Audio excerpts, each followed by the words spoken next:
BRS MLC కవిత మరో షర్మిల కాబోతున్నట్లు కనిపిస్తుందని hot comment చేశారు ఎంపీ రఘునందన్ రావు.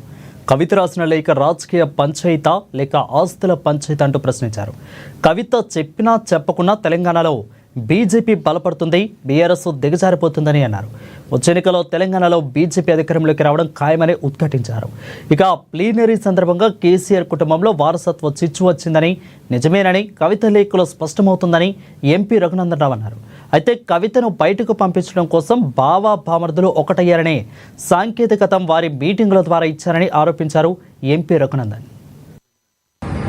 కవిత కాంగ్రెస్ ఫోల్డ్లోకి ఏమైనా వెళ్ళినటువంటి అవకాశం కనబడుతుందా?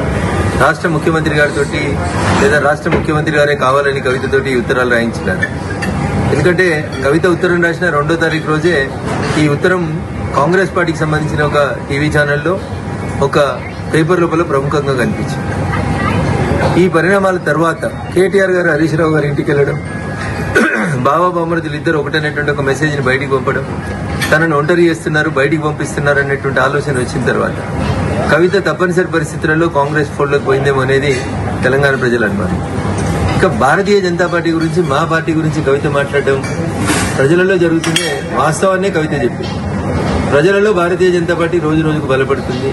వచ్చే ఎన్నికల తర్వాత భారతీయ జనతా పార్టీ రాష్ట్రంలో అధికారంలోకి రాబోతుంది. ఈ విషయాల్ని దృష్టిలో ఉంచుకొని భారతీయ జనతా పార్టీ, బీఆర్ఎస్ రెండు కలిసి ఏదో చేయబోతున్నాయని ప్రజల్ని నమ్మించుతుంది. పోయిన ఎన్నికల కంటే ముందు పీసీసీ అధ్యక్షుడిగా ఏ ప్రయత్నాలను అయితే రేవంత్ రెడ్డి గారు కొనసాగించారు, ఈ రోజు ముఖ్యమంత్రిగా కవితను మరొకసారి ఎట్లా పావుగా వాడుకుంటున్నారేమో అనేది తెలంగాణ సమాజం ఆలోచిస్తుంది.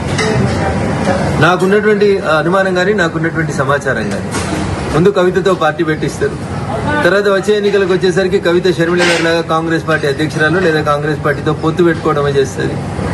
ఇది గతంలో ఈ రాష్ట్ర రాజకీయాల లోపల ఇట్లాంటి ఒక ప్రయోగం చేస్తే బాగుంటుండే అని నేను చెప్పలే. టీఆర్ఎస్ సిద్ధాంతకర్త అని చెప్పుకుంటే ఆయన ఒక ఆయన